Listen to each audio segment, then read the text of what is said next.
I've got something on my mind about the game I love so much, and maybe you can help me with it. As more and more people learn to play golf, they should realize there's more to this game than hitting the ball as far as Tiger Woods does.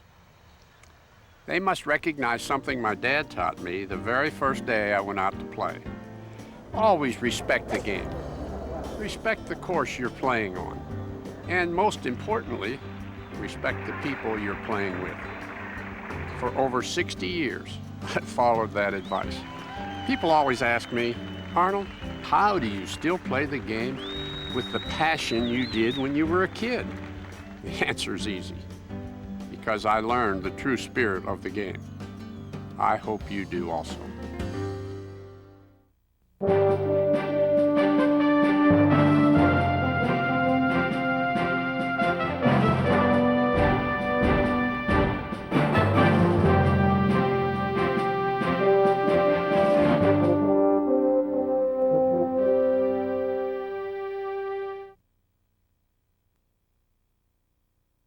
It's a direct correlation to life in general. And if you're honest with yourself, by call a penalty on yourself, you'll be that way throughout life. You can't cheat in golf. It's just not a part of the game. You can't try and get away with anything.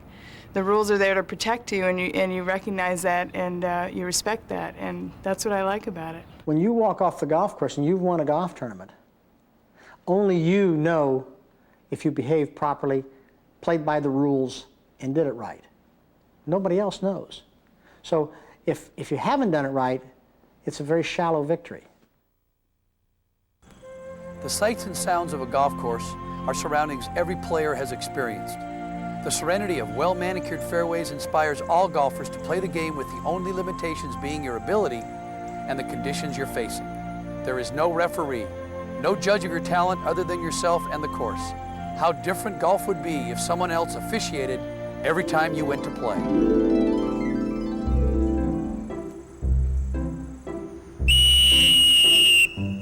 Offsides. Mr. Jacobson, get that ball back behind the markers. Yes, sir.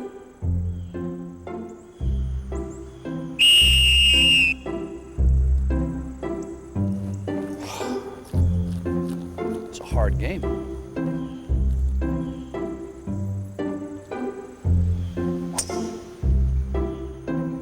Sit, ball. Stay. Is that safe? Safe!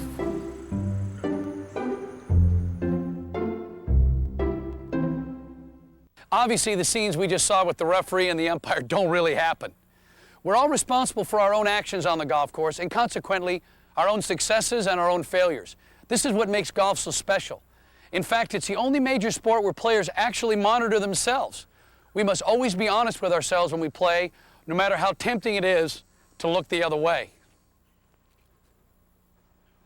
Come on, Jake. Give it a little foot wedge. Give it a little kick out of there. It's okay. Go ahead. Don't be foolish, Peter. You can't do that. You must play every ball as it lies. Now, go ahead and give it your best try. Actually, I'm lucky this ball even stayed in bounds.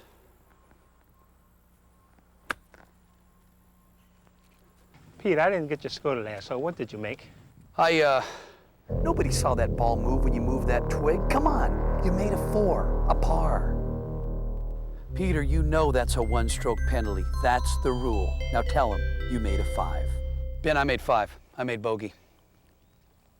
It's important to respect the game and your fellow players by being honest with yourself. Don't look to others to guide you. Understanding and obeying the rules should come from within you. And if you don't believe me, learn from some of the greatest players the game has ever known. In 1925, Bobby Jones was a favorite to win the United States Open Championship. In the opening round on the 11th hole, as he addressed his ball in the rough, it appeared to move. I remember playing with him that round, and he hooked the ball away into the rough, and he addressed his ball, and then he walked away from it, and he went up to it again, and he played a beautiful shot, put it about 5 or 6 feet from the hole, and holed the putt. And the score says, 3, Mr. Jones? He says, no, that's a 4. He says if the ball rolled while I was addressing it, it cost me a stroke penalty. Bobby Jones lost the championship by 1 stroke in a playoff. Beth Daniel was tied for the lead in the 1982 United States Women's Open Championship during the final round. As she stood over her putt on the 8th hole, she noticed something was wrong. Her putter was too close to the ball, and it had moved slightly when she addressed it. Beth incurred a 1-stroke penalty. She made a 5 instead of a 4, and eventually lost the opportunity to win her first major championship. Tom Lehman was playing in the final round of the 1996 United States Open. With 1 hole to go, he was 1 shot from the lead. After chipping onto the 17th green, he went to mark his ball and caused it to move slightly. Tom thought he had committed a rules violation and immediately sought the guidance of a USGA rules official. Even with the championship at stake, he was prepared to incur a penalty when the official correctly explained the rule, pointing out there was no infraction. Tom Lehman was fortunate. He had a rules official to give him guidance. But when most people play, they don't have that luxury. You can do it alone. But when you have any questions or doubts as how to make the right decision, refer to the rules of golf. By knowing the basic rules of golf, you'll enjoy the game more and help yourself maintain the standards of honesty and integrity established hundreds of years ago. Use the book provided by the USGA to help you. If you can't refer to the rules of golf or don't know the specifics of a rule, then here's a helpful hint. Always play the course as you find it, play the ball as it lies, and when that's not possible, just do what's fair. No one will monitor the rules of golf for you the way you will. Everyone who plays the game should protect the essence of the sport, and at the same time, enjoy the game by holding themselves to the highest standards of honesty in the true spirit of the game.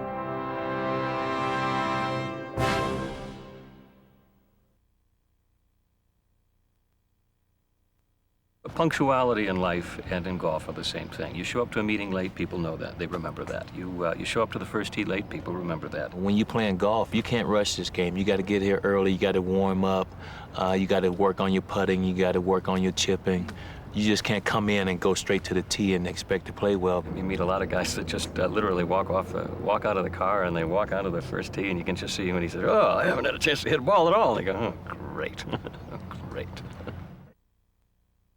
In sports, there's one simple rule. If you want to play well, You really have to prepare well. especially in golf, arriving early to prepare both mentally and physically Is what separates a good round from a great one.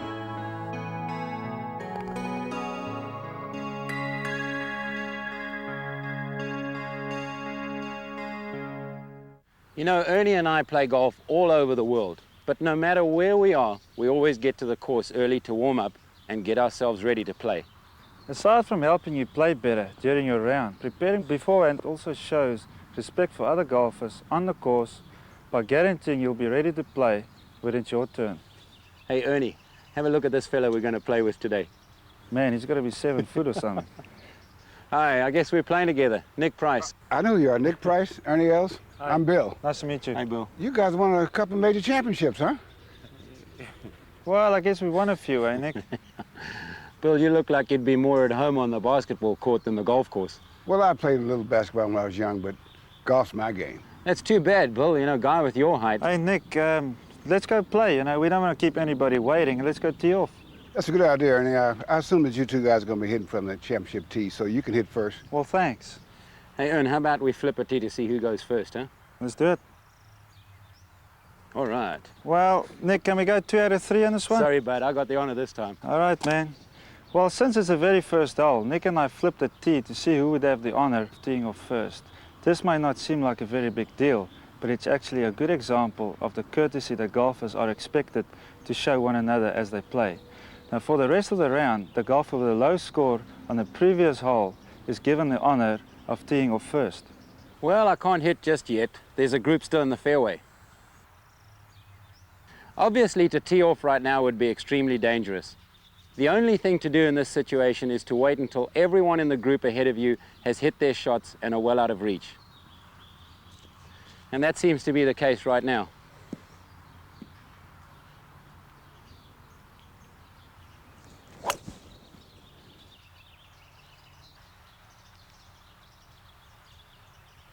Nice shot. Thanks, Bill. Besides knowing where the group ahead of you is, you should also be aware of where you position when someone else in your own group is teeing off or taking practice swings. To be courteous, avoid standing in someone else's sightline as they swing. And to be safe, avoid standing behind a person swinging, or else you're liable to be hit by the driver's backswing. Instead, stand on the same side as the ball, directly across from the person swinging, and do your best to be as silent and still as possible.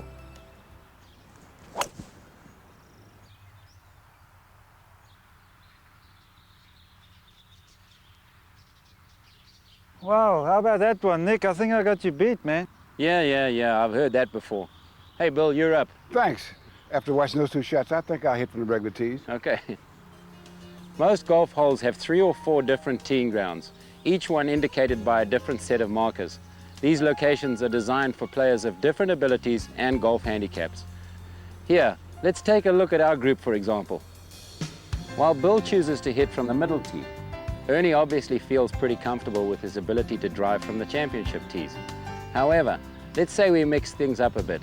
Now, teeing off from the championship tees will probably take Bill an extra shot or two to reach the green, which could affect his score and quite possibly delay the people playing behind him. On the other hand, a golfer with Ernie's skill would have an unfair advantage if he were playing from the middle tee, and would probably find it a lot less challenging. So choose your teeing ground carefully, and remember, make a decision based on your own ability and you'll have a more enjoyable golf experience.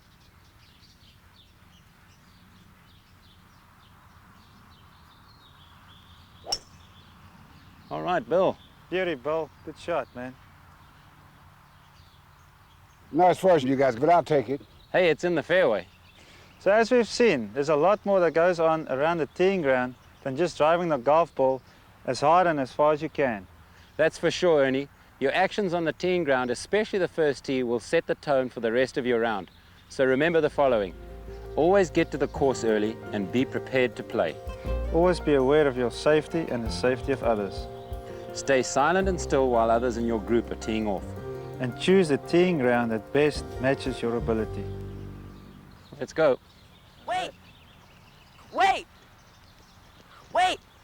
Awfully sorry about this, Bill. Price of fame, you know. Yeah, it must be tough for you guys. Excuse me, but you're Bill Russell, aren't you? Yes, and what's your name? Jonathan. I'm sorry to bother you, but can I just get one quick picture with you? Of course you can. You're Bill Russell? The Bill Russell? Of course. Didn't you recognize him? Bill Russell. He only won like 11 NBA championships with the Boston Celtics. More than any other player ever. Hey, Ern, what about it? How about a picture with a big fella here? Yeah, I think so, Nick. I think he's more important than you, man. Okay, guys.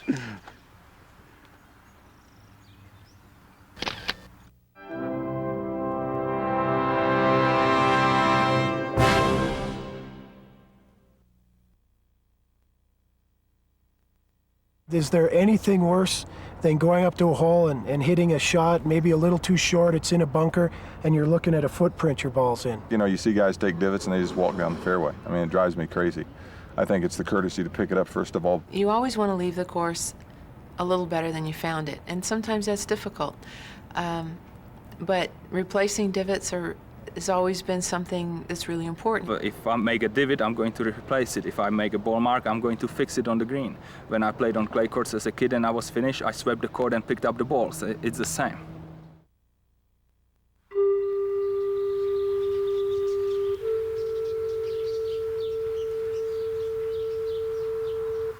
Nestled amidst the vast expanses of our great nation are wondrous man-made havens of peace, tranquility, and beauty.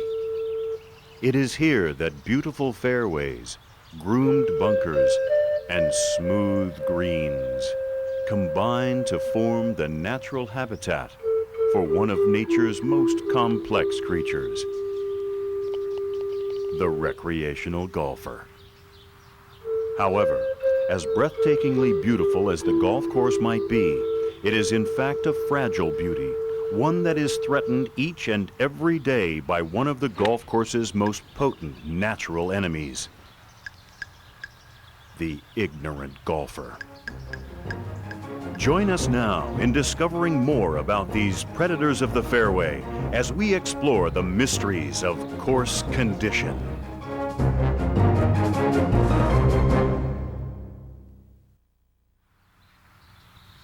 The first rays of sunlight signal a new day on the golf course. As the first tee time approaches, the golf course maintenance crew grows noticeably agitated. There are golfers nearby, and they bring with them the unmistakable scent of danger.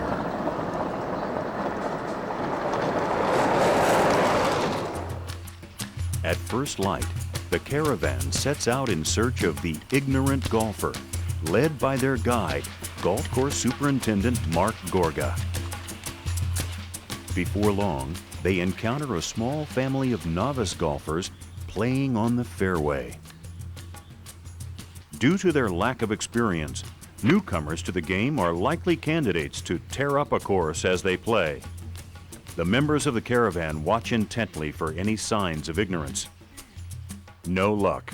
Here, Dad takes part in one of the most time-honored rituals of the golf course, replacing a divot, green side up, and then a firm press to keep it in place. And it's clear that juniors learn from Dad's example.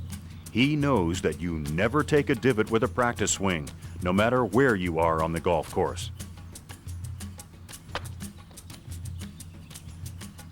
And Mom knows full well that you have to pick up your feet when you walk on a golf course. The damage one can cause by dragging their feet on the playing surface can be significant. Alas, there would be no ignorant golfers in this group. Indigenous to the golf course, divots are a natural phenomenon created when a golf club makes contact with the ground, causing a chunk of turf to break free. And while the divot itself is relatively harmless, the divot hole that it creates is quite another story. Now here's where it lives. If repaired immediately, the damaged surface area will heal in a matter of days. If left unrepaired, it becomes a definite threat to the condition of a golf course. As the sun reaches its afternoon zenith, the golf course is alive with activity. The caravan sets out for the other side of the course, most commonly referred to as the back nine. There, they run into some seasoned golfers as they are teeing off on the par 3 11th hole. The members of the caravan remain still in the brush, knowing full well that golfers are an easily distracted animal. A good sign. This golfer has taken a rather large divot with his tee shot. This could be the break they've been waiting for. But again, disappointment. This golfer is a smart one. He's using some soil and seed mixture to fill in his divot. This mixture may be found in a container at each teeing ground or on a golf cart. It can be used if you can't find or can't piece together your original divot. The caravan's search for the ignorant golfer would continue. As the late afternoon sun bears down upon the remaining inhabitants of the golf course, the members of the caravan know that as the daylight diminishes, so too do their chances of finding the ignorant golfer. But then, at this bunker on 18, finally a breakthrough. Fresh tracks, starting at the highest end of the bunker and heading downward, the kind that only an ignorant golfer would leave behind. Any other breed would know that you always enter and exit a bunker from its lowest side because of the potential damage that you can do to the bunker wall. And, even more telling, this bunker's been left unraked. A definite sign that an ignorant golfer had indeed been here. And so, as is usually the case, Mark and the course maintenance crew are left to clean up the ignorant golfer's mess. Although they didn't catch their loathsome quarry, the members of the caravan did unearth a few keys to surviving on the golf course. Always replace your divots, no matter where you are on the course. Use the soil and seed mixture when you can't piece together or find your divot. Rake a bunker completely and consistently after you've hit so it's level. And so, as the golf course gently settles into darkness, it remains still a land of great mystery. But the day's events did reveal one undeniable truth. about this utopian land of leisure. Always leave the golf course in better condition than you found it for the people playing behind you, in the true spirit of the game.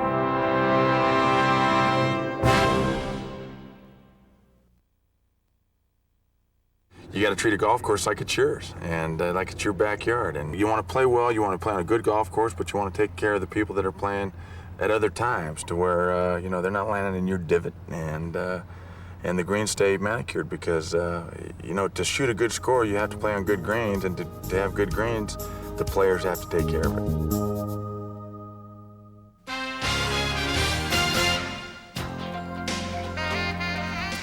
Our cover story today focuses on a phenomenon that has taken the world of golf by storm. It's an effort to save the world's putting greens. Every day on golf courses all across America, our putting surfaces are being destroyed. And while images of unrepaired ball marks, misplaced golf bags, and mishandled flag sticks may seem incomprehensible to most golfers, rest assured that what you're seeing is very real and a very real concern. We can't seem to stop this problem. We can only hope to contain it. And now there's an effort underway designed specifically to preserve our greens and to spare them from disturbingly widespread abuses. The aim is a unique program appropriately called Save the Greens, and it's to spread the word on how to protect our putting surfaces. And it's receiving terrific support from the entire golf community. I think the Save the Greens movement tries to deal with the biggest threat to the greens, and that's uneducated players.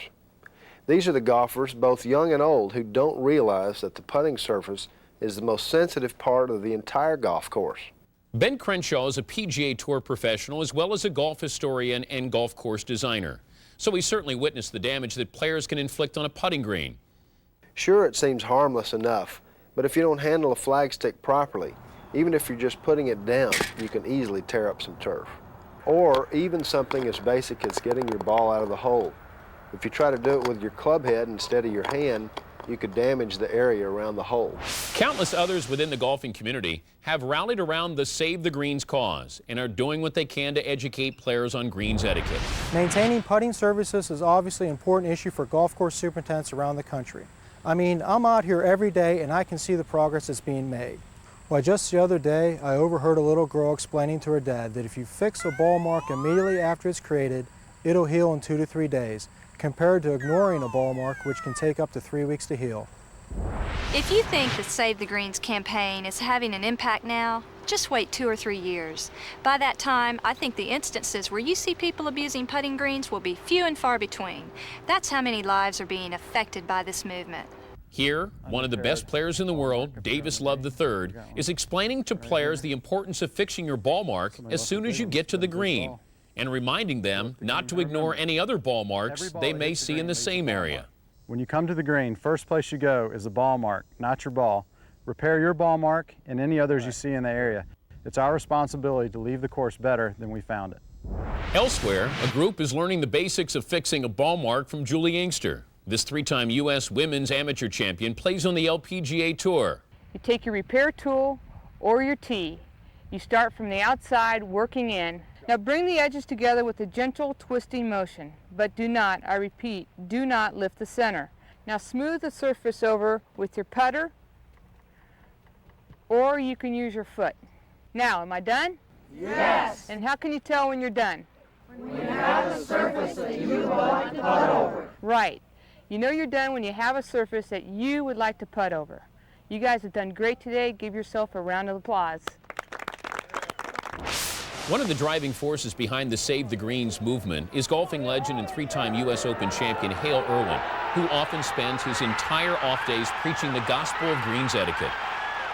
When we caught up with Hale, he had already spent time showing one player how to put a golf bag down near but never on the putting surface because of the damage it can do to the green. And right now, using some football analogies he learned as a defensive back at the University of Colorado, Hale was showing yet another group of golfers one of the finer points relating to greens etiquette, marking a ball and staying off another player's putting line. Avoid the putting lines of the other players. So avoid putting lines. So come around, this person would come around, this person would come around, avoiding the putting lines. Very important.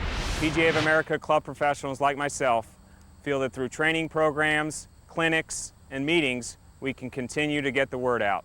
So, even though it may appear that we're touching the lives of a small number of people, I think our message will have an impact on a much larger scale. As of now, the Save the Greens campaign shows absolutely no signs of slowing down.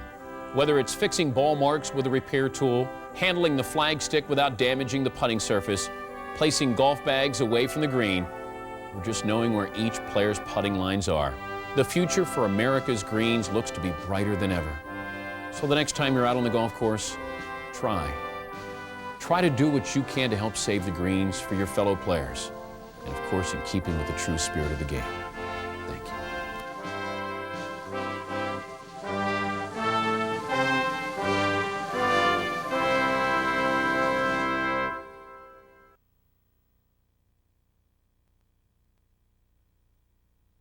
Some people just don't know the little things to make the game a little faster, and if they would learn those things, it would be much more enjoyable.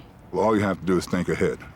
You must anticipate, and you know that if you hit the shortest ball, then it's your shot, so you get there quickly. When someone else is shooting, without interrupting them, you prepare your shot. You want to move along because it's an enjoyable day. You want to walk and have a good time, and so you don't watch everybody else's shots and marvel at them or how they did. Or you get to your ball, you're ready to go, you vision your shot, you concentrate. When it's your turn to hit, you hit. Life is very simple.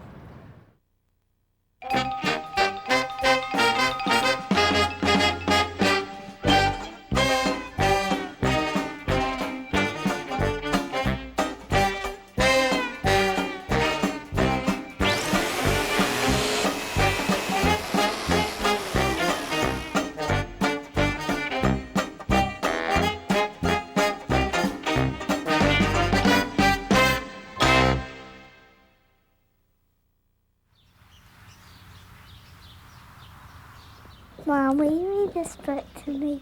Sure. This is one of my favorite stories. Girls, why don't you come on over and we'll read the story. Don't you think I'm a little old for a story? Yeah, that is kind of cheesy. Come on, girls. You're never too old for Mom to read you a story. Good. The story is A Tortoise and the Hare Play Golf. The characters and circumstances you are about to see in this video are purely fictional. They are not meant to resemble any real persons, places, or situations. You be the tortoise. No, you be Furthermore, the tortoise. You be the tortoise. No, what's going on? No, you be the tortoise. No way. Look, if I play the tortoise, I'm afraid that everybody's going to think that I'm actually a slow player. Why don't you play the tortoise? Okay, but I was hoping I could do it without looking like a ninja. A what? A ninja? Tortoise. Well, if you want people to take me seriously as the hare, this bunny costume might as well go. As I was saying, the actions of the LPGA stars in this fairy tale do not at all simulate their actual behavior when they are out on the golf course. Once upon a time, there was a tortoise and a hare, and they both really enjoyed the game of golf. The problem was they enjoyed it at two different speeds. For the hare, who played quickly, maintaining a good pace of play was easy. She just always made sure to be prepared when it was her turn to hit.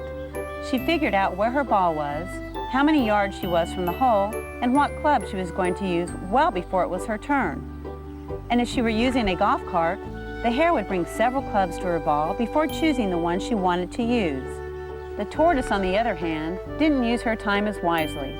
She was never prepared to play when it was her turn. She wandered up to her ball, waited too long to figure out her yardage and choose a club, and often forgot the most basic principle. The person farthest from the hole should always be ready to hit next. Hey, you're away. Are you ready? Who, me? Hey, Mom. Isn't it kind of obvious that the hare hates the tortoise because she's so slow? Oh, well, I think hate might be too strong a word. You know, it's more like the hare is frustrated by the tortoise. You know, who wants to play with a slow golfer?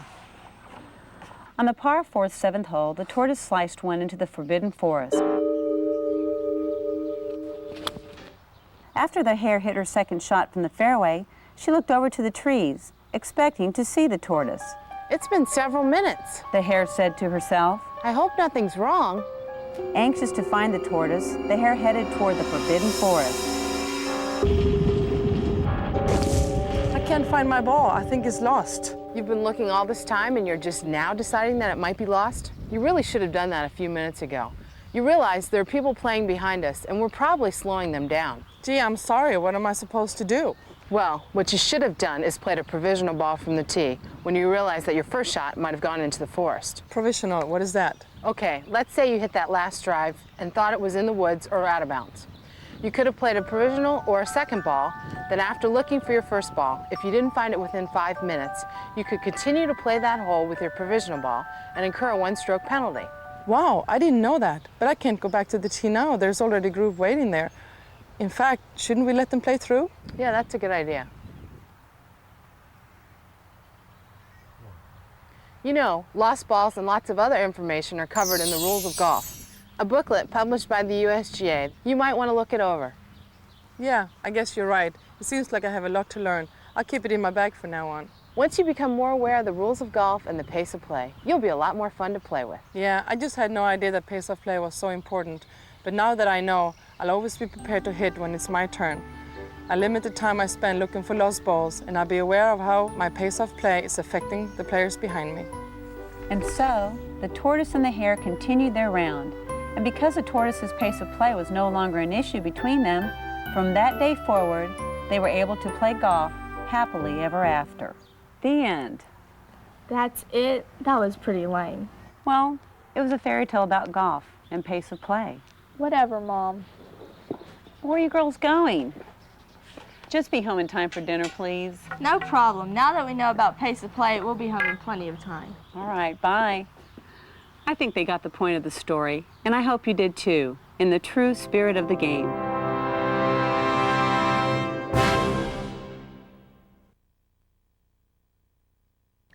You know, I wouldn't trade being a professional caddy on the PGA Tour for anything. But I must admit, sometimes it's hard to keep my work and my everyday private life separate. Ma'am, let me help you with this. Oh, that's all right, I've got it. No, I'd be happy to do this for you. Now, don't get me wrong, I'm grateful to have a job that I love. Excuse me, which pair do you think goes better? I'd go with the white ones. I think they say a lot more about fashion than the other ones do. Yeah, I think you're right. Thank you. You're welcome. But I'm starting to worry that the work I'm doing as a caddy just might be influencing the way that I relate to people, even when I'm not on the golf course.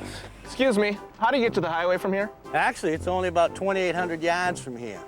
You make your second left up there at that corner. And from there, it's only a pitching wedge away, especially since it's downwind. Great, thanks. See what I mean? So now you can see why whenever I come out to the golf course to actually play around, I do what I can to keep it as different from work as possible. And for me, using one of these is just about as different as it gets.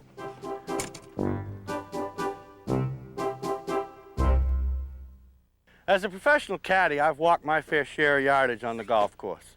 Like everybody else, I think walking is the best way to truly enjoy the game. But that doesn't mean I don't enjoy the convenience of a golf cart every now and then. And for some players, like those who are unable to walk or who are physically challenged, carts provide them with their only real access to the game. Hey, look at this. We got him. We got him. We actually got Fluff on tape driving a golf cart. Boy, wait until our fellow caddies see this. Fluff will never hear the end of it. You know, golf carts may be quick and easy, but that doesn't mean you can drive them wherever you want to on the golf course. In fact, the policies regarding where you're allowed to take your cart vary not only from course to course, but from day to day as well. That's why, before you round, you should check in with the PGA professional or the golf shop to find out what cart policies are in effect for that day's play. Usually it'll be one of three situations: cart pass only, cart pass in roughs, which covers the 90-degree rule, or scattered anywhere. No matter which rules might be in effect, most of the time you'll wind up parking your cart somewhere near your ball and then walking the rest of the way. But before going to your ball, estimate your approximate distance from the hole and select several clubs so that you don't have to go back and forth to the cart, which will slow your group down.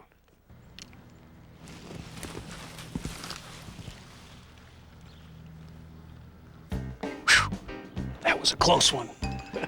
But you know, I've got to admit, Fluff made some pretty good points out there about not being able to drive your cart anywhere you want to on the golf course and bringing along more than one club at a time.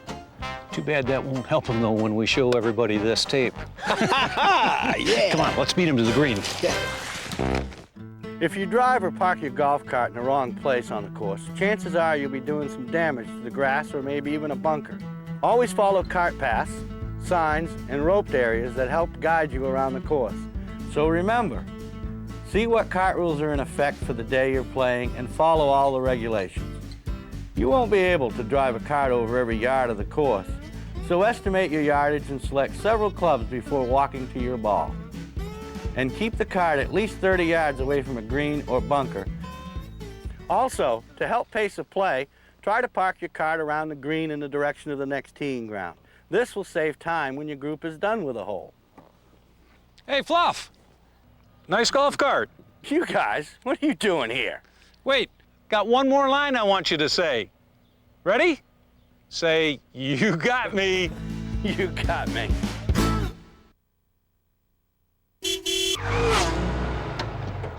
That was fun, wasn't it? I enjoyed that, just getting out, just having a nice relaxing 18 holes. Yeah, it was all right, but I tell you what, you made me a little bit nervous the way you were driving. And when was that then?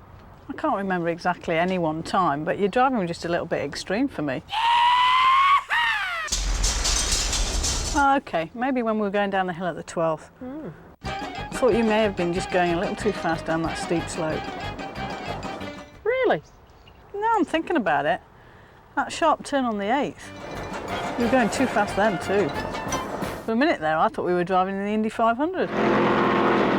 But you know, I just got a little nervous because I'm very cautious when I drive the cart, so it's no big deal, mate. Just forget what I said.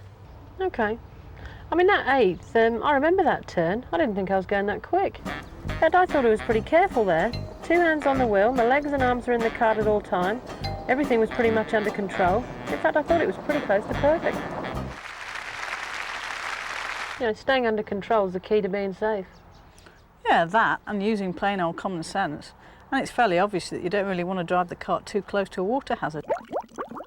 Or for that matter, why everyone should put their emergency brake on. Golf carts do roll. Good point. I really didn't mean to insult your driving. Well, I think we both agree the main thing is safety out there on the course, and if you're safe and being sensible, then you're going to enjoy it even more.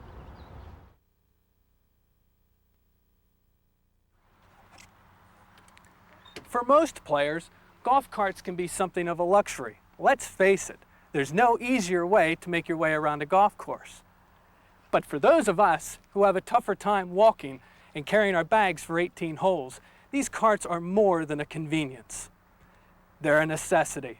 Without them, we'd never be able to experience the emotions that even one round of golf can provide, the same highs and lows that make you keep coming back for more.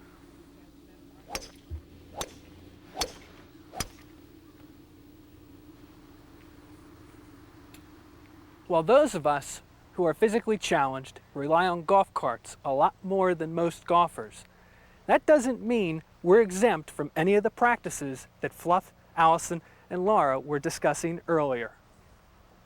Golf cart etiquette is part of the game the same way that chipping and putting are, and therefore should be practiced by every golfer, physically challenged or otherwise, in the true spirit of the game.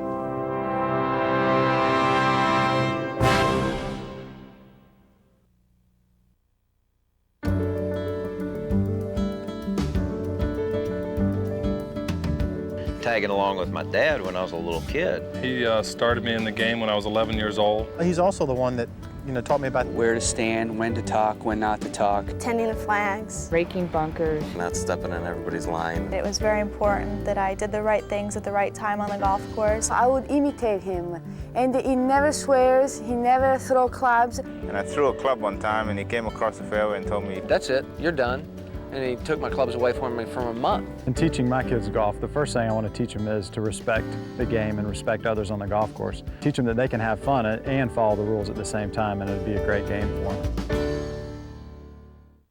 The game of golf has always played a huge role in my life. In fact, the Walker Cup match, a biannual amateur event, is named after my grandfather, George Herbert Walker. Since my youth, golf has appealed to me because of the values it represents. Principles like manners, courtesy, and respect, which have been at the very heart of the game. since its invention almost 600 years ago in Scotland. Invariably, golfers are expected to understand how important their behavior and manners are when they're out on the golf course. You'll find no other sport that places a greater emphasis on the conduct of its participants.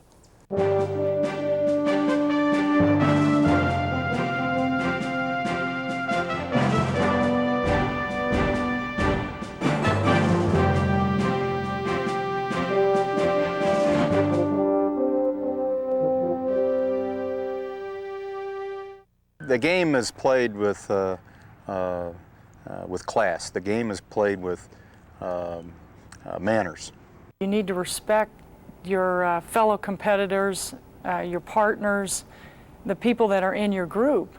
It's almost like the golden rule, you know, do unto others as you would have done to you.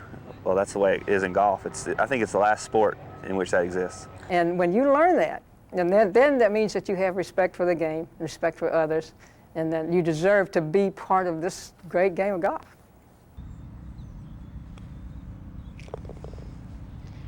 Just because golf demands a certain level of conduct from its players doesn't mean that golfers don't have the same intensity, desire, and will to win that other athletes do. Anyone who has ever played golf knows that competitive fire burns as brightly in this game as it does in any other. But because golf places such an emphasis on the way players treat one another, you never see any taunting or finger pointing on the golf course. That's just not what this game is all about. Instead, you're likely to see honest displays of emotion that are born from some of the oldest principles of the game, sportsmanship and respect. Throughout history, some of golf's biggest names have provided us with the best examples of how to behave on the golf course. In 1980, even when Jack Nicklaus made this putt and won his record-tying 4th US Open, he still had the presence of mind to ensure that runner-up Isaoki was given the opportunity to finish his round without interruption. In all fairness, he had to have the ability to be able to finish that putt out. And as soon as everybody started running on the green, I said, hey, wait a minute, this is not right. I mean, this golf tournament's not over until this gentleman holds his putt. I played with him all 4 days at the Open. He'd been a perfect gentleman for 4 days. And he didn't like losing the tournament to me any more than I wanted to lose the golf tournament to him. But when I won the tournament, I felt it was the right thing to do to make sure that he had every opportunity to do what he had to do. On the final day of the 1997 U.S. Women's Open, Nancy Lopez and Alison Nicholas went head-to-head for the championship. Lopez, chasing her first Open victory, finished 1 stroke behind after missing this heartbreaking putt, which would have tied it on the last hole. I appreciated her competition, that she gave me a run for my money. I loved it, and you know, I wanted to congratulate her because she played some great golf. You know, I think you kind of always have to put the shoe on the other foot. Wouldn't you want to be congratulated if you won? I mean, that's how I feel about that. 2 great champions, Jack Nicklaus and Nancy Lopez, showing the world that, whether in victory or defeat, one can always exemplify good conduct and gracious manners. Today, golf's appeal spreads well beyond the ranks of touring professionals. There are millions of amateurs all over the world, just like me, who've not only taken up the sport, but are hooked on it. However, anyone who enjoys playing the game must also respect it, regardless of where they're playing. In 2002, the U.S. Open comes to the renovated Black Course at Bethpage State Park in New York. This golf course is now one of the most respected public facilities in the world, not only for the pros, but also for the countless thousands who tee it up every day and wait all night long for the privilege to play there. There's always been lines here at Bethpage. They come here, and they've been coming here for years and years. The people change, but they're here, and they all enjoy the game of golf, or they wouldn't be here. Got here at 3 o'clock in the afternoon yesterday. The first tee-off time is 7 o'clock, and this is what you have to do. You have to be there at 3 o'clock.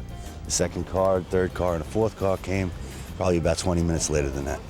The earliest time that I know of someone arriving to play golf here at Bethpage was noon the day before for a 7 o'clock tee time the next day on the Black Course.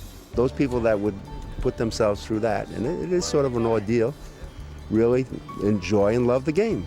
Otherwise, they wouldn't do it. Like Bethpage, East Lake Golf Club in Atlanta has undergone a resurrection as well. Once the golfing home of Bobby Jones, the man who epitomized sportsmanship in golf, East Lake is now the centerpiece in a program which has helped restore a neighborhood, while at the same time assisting young people in the life lessons that golf has to offer. Every child can succeed. When children really want to do something constructive, just give them that opportunity. I love golf, and it's terrific. We've taken a lot of children who were pretty much not reaching their full potential, making D's and F's, who are not setting goals. We're not literally trying to just focus on children becoming competent golfers. We're teaching them a lot of ethics and morals and values, and all of that we're doing using the carrot of golf. Yes, good job, man. When you're walking down the course, it's literally between you and the course. You're not playing anyone else. Well, that's kind of how life is. You're responsible for what happens in your life. These children now know when they see a piece of paper, they know to pick it up. They know now when they come out to the golf course, every divot you make, you fix. Let's go! Let's go!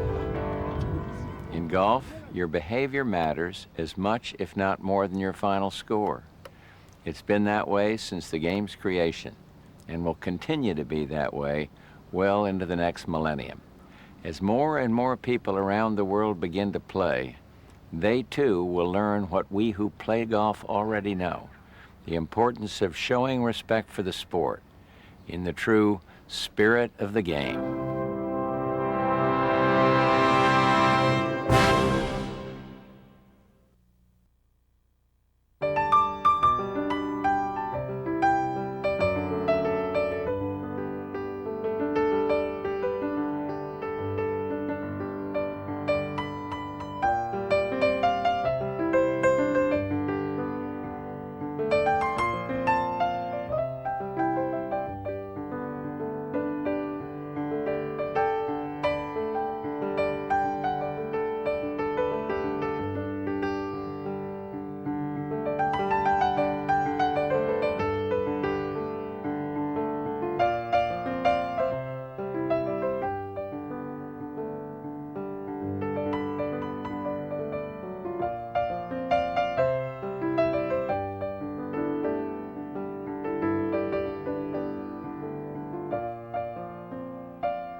I hope this program gave you an insight into some of the most important aspects of golf that are rarely mentioned.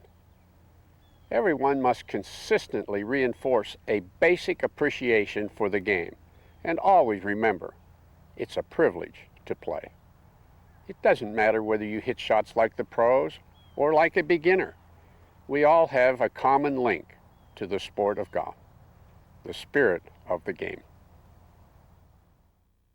For more information or to become a member of the USGA, please call 1-800-345-USGA or visit our website at www.usga.org.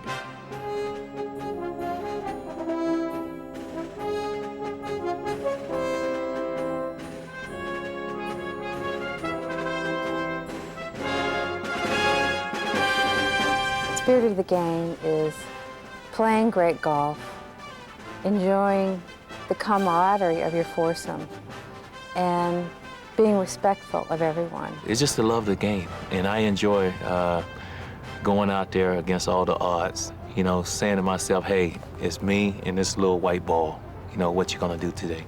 Maybe I even love striking a golf ball now, straight down the middle like I pictured, you know, hitting the shot you pictured when you walk up to it, better than I liked hitting a home run when I played baseball. I've always felt like golf is sort of like life, in that right when you think things are going great, you kind of hit a bump in the road. It takes you from from a great high to a great low, but if you stick with it, you're going to find results that's going to be very, very satisfying. Every day's different, and it's a great game of integrity, and you have to be very disciplined to be successful. You have to work at it, you have to really, really concentrate, and you got to have respect, not only for the game, but of the people you play with. Golf's just a great sport to get to know people too, you know. You're out on the golf course for 4 or 5 hours, and you know, there's plenty of time there where you get to talk to people and learn about them as well. Everybody can play on the same field with handicaps and the handicap system that they have. You know, guys and women can play together, and I just think it's a great game, and it's a challenging game that, you know, it's something that I'll play for the rest of my life. The more you get involved in it and the more you learn to love it, then naturally the more you're going to respect it. I always try to look good. I always try to look like a golfer. I always have coins. I always have tees. I always have a divot fixer. I always have a towel, so my clubs are always clean. And I think it puts you in the spirit of the game. It's an unbelievable game for life, and you can play it for life. And so when somebody goes to take up the game of golf and play it, they're in for an unbelievable experience.